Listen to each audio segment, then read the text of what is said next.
Good morning, everybody. It's great to be back. We're going to resume QRA Live with me, Jimmy, your host, the AcuSensei. And so I apologize for not streaming last week. I was in Germany with visiting my sister and her family. So let's get started. So same rules. Whenever you log in, type in what is the ailment? What is the health struggle you are going through that you want me to help you with? If I can share information about how to get started, what to look for, I will share that. If I can share a QRA, a quick restorative acupressure technique for your symptom, for your health struggle, I will also do that. This is all based off of information that I use, my team uses, that I've used in the past, and my team currently uses to help our patients and in our clinic at Achieve Integrative Health here in Cedar Park, Texas, the suburb of Austin, Texas. And so, um, disclaimer, okay? I have to do this because of YouTube, because of Google. I have to give a disclaimer. Whatever I say, do not treat it as this is not medical advice. This is just information that we have done for our patients in our clinic, real patients, even today, not 20 years ago. But you need to check with your physician before you do any of these recommendations that I may talk about. Okay. So as you are joining in live, I want you to put into the chat what disorder, what health struggle you're going through and that you need help with. And I will either share information about how to navigate that disorder, maybe with your physicians, how to navigate through that, or I'll share it with some QRA, quick restorative acupressure. Quick restorative acupressure is not the same as acupressure. Acupressure is something that it's in acupuncture school and Chinese medicine school, all acupuncturists are taught specific points on the body. That's where you put the needles, and then one specific point, for example, one specific point at the end of the bite of the uh, deltoid. Into the deltoid, it actually is used to treat hypertension, right? So we are taught that in acupuncture school. Does that work for everybody? If I just put one needle here and it helps everybody with hypertension decrease their high blood pressure, does that actually work? Yes, it does, but it only works 50% of the time. Right? That's acupressure. That's not what I'm sharing on this channel. On this channel, I am sharing QRA, quick restorative acupressure, which is completely different. So again, acupressure is based on a point. We learn in school, in Chinese medicine school, this point is for hypertension. You do that and it will decrease hypertension. Well, it only works 50% of the time. That's not good enough results for me, and definitely not good enough results for our clinic. Okay. So that's why I created QRA, quick restorative acupressure. And so QRA is not based on a specific point. It's based on areas of the body, on the nerves, specific nerves that you can trigger, you can tap into that will send a message to your brain, tell your brain, hey, where should I move blood to? Which area of the body should I reestablish connection to? Okay. So as y'all are joining in again, I've only got 20 minutes. So I go in, I'm logging in 8 a.m. Central Standard Time on Sundays, and I go to 8:20. So if you are in, type into the chat what you need help with right now. No other practitioner does this. I can provide the information. I'm not gonna, uh, force you to go to a consultation with me and charge you $5,000 for the consultation. You get it free right now. This is our way because the treatment systems that we've created at Achieve Integrative Health, that they've helped thousands of patients, and we know that it's not possible for people from all around the world to constantly fly into our clinic to get treatments. So we figured, hey, this is another way that we can help you. Okay, so type into the chat what health disorder, health struggle that you're going through right now that you need help with QRA. And so, yeah, hey, if nobody wants help, then I'll stop doing these, right? I only want to do what's beneficial and what is of value to people. So if you want some help, type into the chat. I've got the chat live. It's going on right now, so I can see. Um, yeah, so again, QRA, interesting as I'm waiting for people to type into the chat. I've only got until 8:20 a.m. So if you want me to help, just type into the chat what you want me to help with. So going to Germany was interesting. So food, right? I've heard food is different in Europe, and I can tell you it is. It is very different. Even the organic stuff. Okay, so my wife and I, we eat everything organic. If we can find it organic, we eat everything organic here in the U.S. But even with that, sometimes I would say consistently every day I may get some bloating sensation, right? Of course, it's the sauce that you use, right? If you're not using organic, everything, even from the sauces that you use, you are eating some type of chemical. But assuming that we all use sauces here in the US, and then when I went to Germany, Hamburg, Germany, they use sauces too, right? So that's consistent. So that variable is the same. So the ingredients, the quality of the food, the produce, that would be the difference, right? And what I've noticed is when I was eating, like I don't normally eat bread. I usually don't like bread here in the US because it's a lot of sugar. It turns into sugar fast, and yeah, it can cause insulin resistance. A lot of, but in Germany, they're known for their bread, right? Especially the hard bread. And they're known for their hard bread, uh, which I don't really like, but I did try their croissants. And we had croissants every morning. And I have never done that in my life. So for 5 days straight, I ate croissants in the morning. I used their jam, I used their butter, right? Zero bloating. So had friends that went to Italy. I had friends that just went to different countries in Europe, and they would tell me, some of my friends, they had diabetes. Some of them had autoimmune. They had celiac disease. Like if they eat any type of bread, even organic bread here in the US, they would flare up, right? And my diabetic friends, they would go to Italy and they would eat and carbs and their blood sugar would go down. I'm like, what? So, it was interesting to test that on myself going to Hamburg, Germany. So again, eating here in the US, we eat very clean. I would say my wife and I eat very clean compared to most people. Um, Pretty much almost 99.9% organic. We cook, we rarely go out to eat for many reasons. But I still would get bloated every day, right? And so, but then I went to Germany and I ate all of the no-no foods that you're not supposed to eat, the croissants, butter, jam, right? Zero bloating, zero. Okay.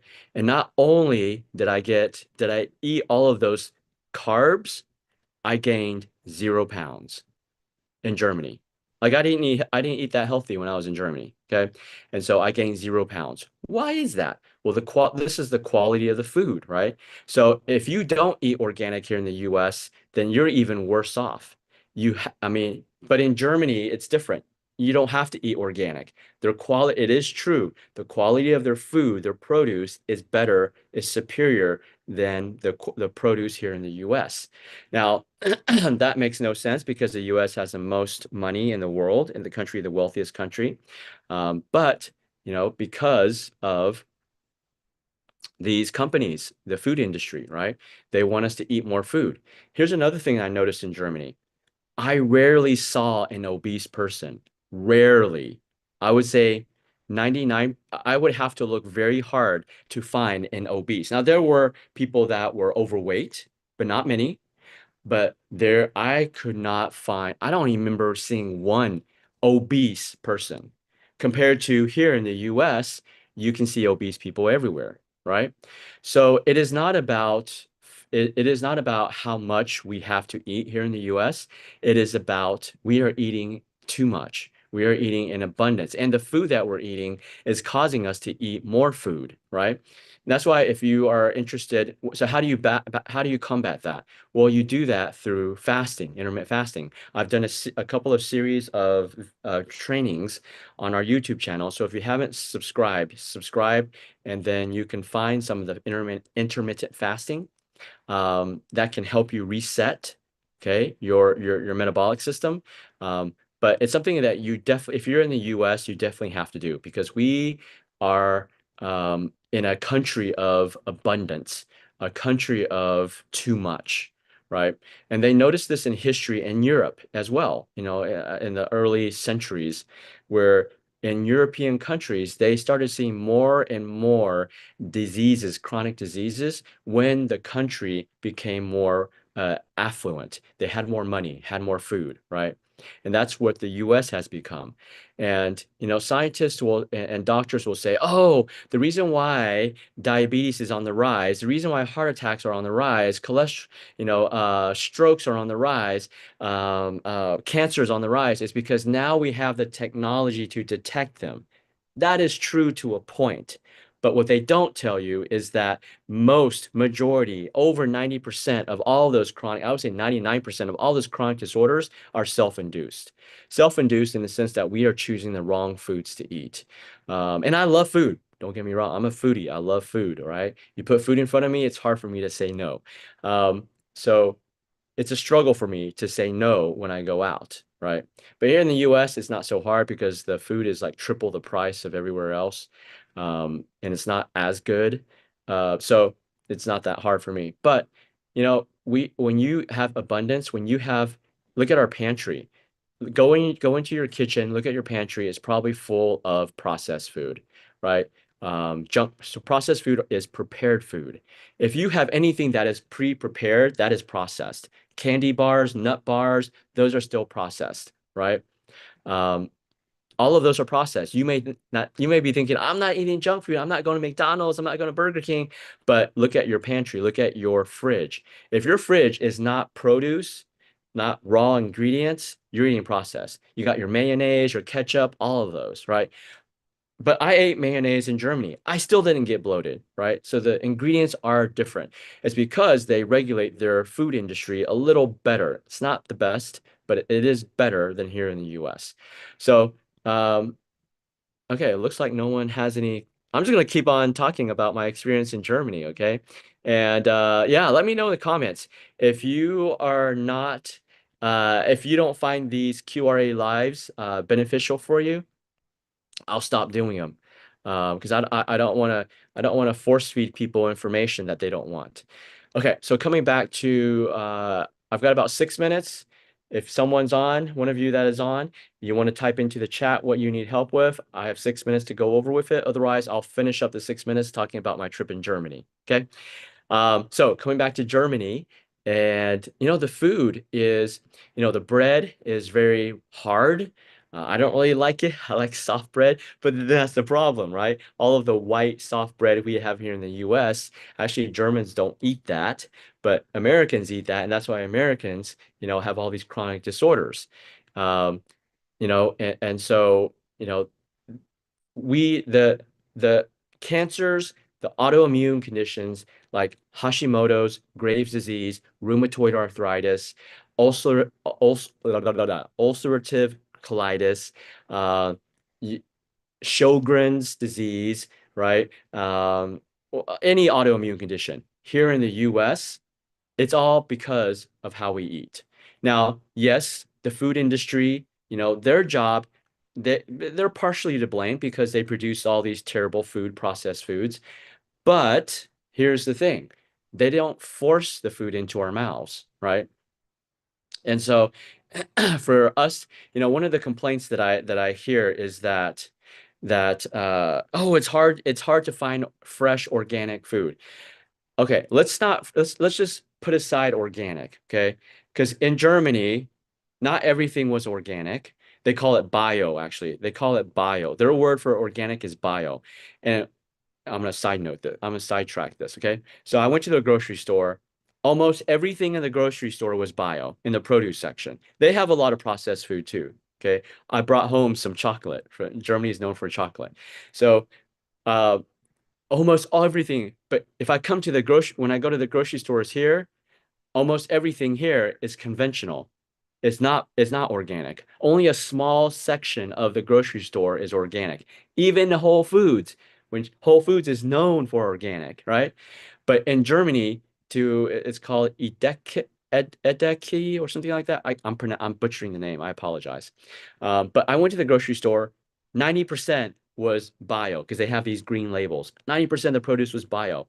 Only 10% was conventional. So just from that, Germany is already starting off with better ingredients. Okay.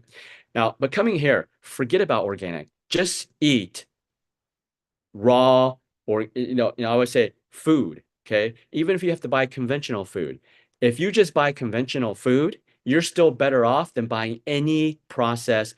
Again, processed means it's already pre-prepared for you. Okay.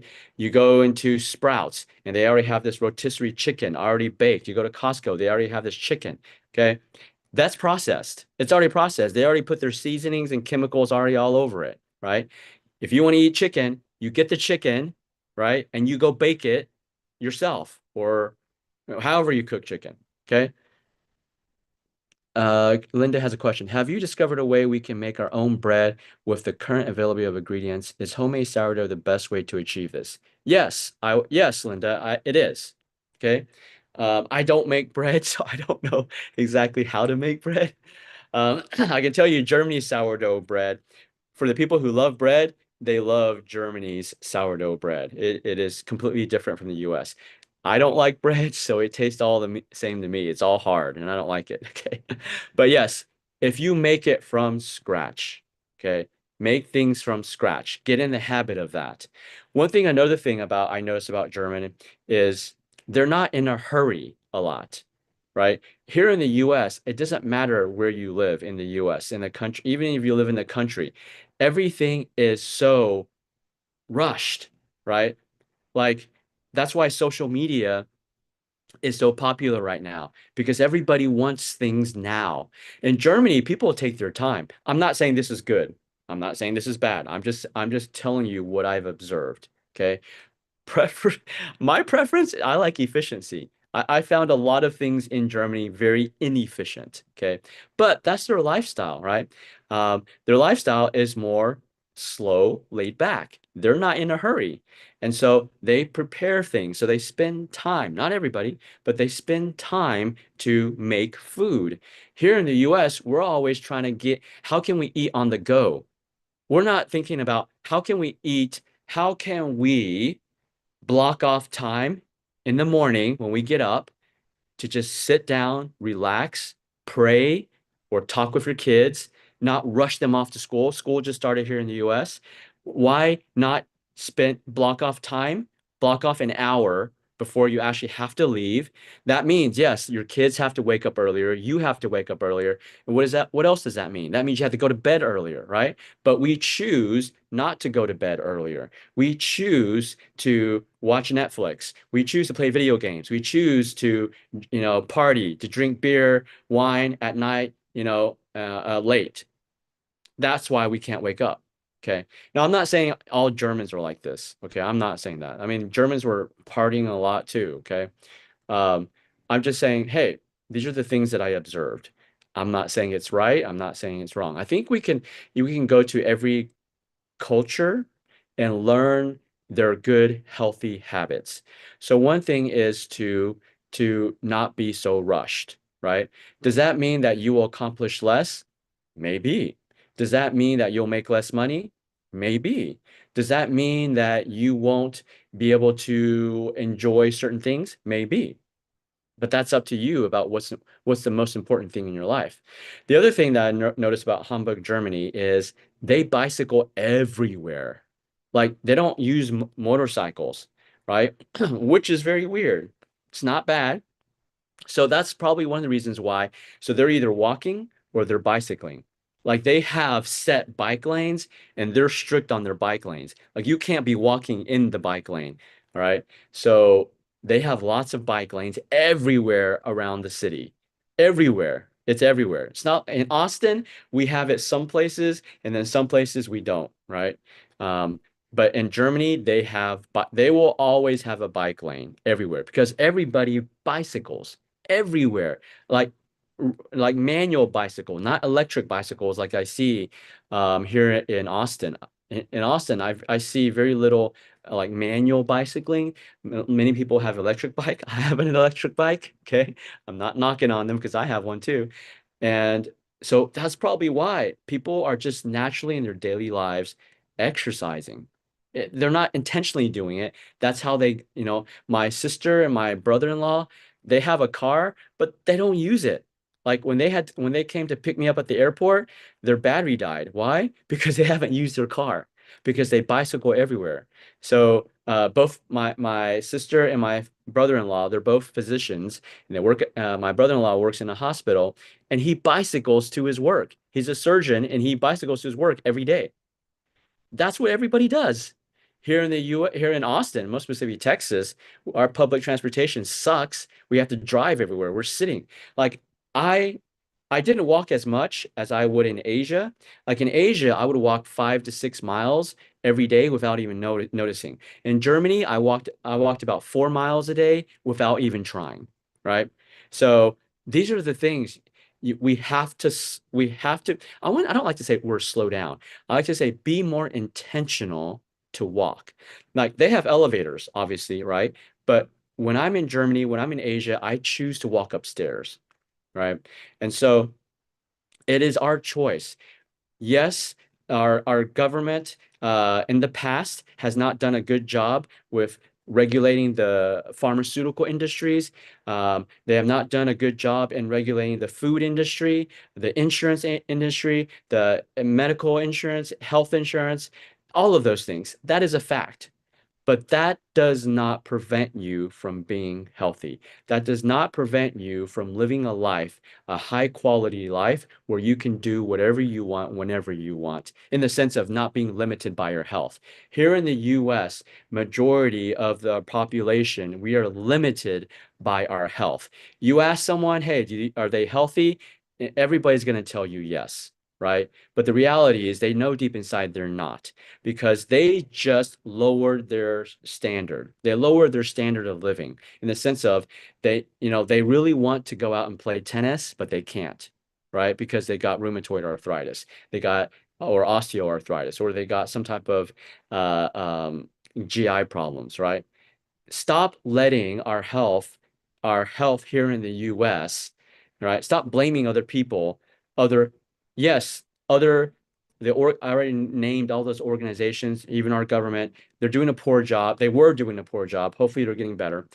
They were doing a poor job in helping us with the health of the US population. How do I know they're doing a poor job? The US has the most money, has the best healthcare, some of the brightest doctors, but yet out of all the countries, we're still ranked between 50 and 60 in the healthy as the healthiest countries in the world, right? The country that I was born in, Taiwan, is actually ranked top three, a tiny country, right? And so, and then there's also other countries in Europe that are small, poor, right? They're top 20. Eh, That's what I'm saying. The way that the system, mainly the I would say medical insurance, the insurance system in the US is killing everybody. But that's a whole nother thing. Okay. Linda, it's sad that even basic ingredients are so compromised here in the U.S. corporate greed. Yes, it is. It's a sad, but hey, Linda, don't let that stop you from, and don't let that from stopping any of us from living healthy, right? We can live a healthy life here in the U.S. You just have to work hard at it. Okay. We ha It sounds crazy. What do we have to work hard at? We have to work hard at ignoring, okay, all of the processed food, all of the misinformation about about our food, not being good enough, that you have to replace it with supplements. I love supplements, first of all, but It should never replace your food. If you're taking a handful of supplements every day, okay, you're not eating the right food. You can still eat the right food here in the US. I promise you, I'm doing it right now. Okay. You don't have to have uh, Walmart, Costco. You don't have to have Whole Foods in your city. Go to your local farmers. Or if you have land or you have a backyard, instead of putting something in your backyard like a patio or something like that, why don't you grow some produce? Okay. Why don't you put some produce, grow some produce? You don't have to put it in the ground. You can put it above ground produce. There is a family and that I visit. My wife visited a few months ago. Um, she turned her whole backyard into a garden. Like she grows everything. Like we got so much produce from her, right? It was just crazy, right? You may say, "Oh, I don't want to do that." Okay. You got to make a choice, right? We all have that same choice. Okay. All right, guys. Thank you for tuning in. Thank you for engaging. Linda, Carl, thank you. Um, yeah, from purchasing from small farms and local grows, absolutely. If you don't like growing or you don't have a green thumb, I don't have a green thumb, so I go to the farmers market. The beauty of Asia is there's a farmers market in every corner. In Germany, it's in every grocery store. It's, now you can't change that. Okay, we could don't complain about it here in the U.S. We have local farmers market. Okay, here we have so many. I mean, we don't have many of them, but we do have them here in Austin, Texas. But we go organic. Costco has organic. HEB, that's our grocery store, has organic. Almost every grocery store has some organic. If you eat organic, you eat less quantity. Why? Organic food is more filling. If it's not more filling, then it's because you're adding something to it. You're adding chemicals to it, right? To make you more hungry. So if you just eat organic food, you will require less food. You will eat less food, less quantity, because one organic carrot versus a conventional carrot, one organic carrot will make you full. It may require five conventional carrots to make you full. That's the difference of organic. You actually eat less. And guess what? If you eat less, you you don't overwhelm your organ systems and you buy less. So you save money. Everybody tells me organic is expensive. No, every time I've I've shared in a previous post, but when my wife and we first started out, when we were first married and we were very, very poor, we still made the choice to eat organic because we knew that if we ate organic, our grocery bill would cut in half. And that's exactly what happened. The only reason why your grocery bill does not cut in half when you're eating organic is because you are still eating other processed foods. You are still eating other, look at your pantry. Your pantry really should not even be one third full. You shouldn't even have a big pantry, right? Because if it was fresh, it can't be stored that long, right? So if you have a ton of stuff in your pantry, you have a ton of stuff that is processed. That's the reason why your grocery bill is going up. Smaller your pantry, the lower your grocery bill. All right, guys, I went overboard, but I get excited about talking about these things. These are something that I am passionate about to help people all around the world because I've got followers all over around the world, and I want to make sure that I'm able to help the 8 billion people. That's why I do these live for free. Comment below if you want me to continue to do these. I know there wasn't anybody who asked about QRA today. Hopefully you liked about the topic. Let me know. Do you want me to continue doing these? If you don't, that's okay. I'll stop doing them. All right. But thank you for the ones that have joined in. I appreciate you. Uh, and I encourage you to get your friends and family to get into this information about how to improve their quality of life while they get older. I call it restorative longevity.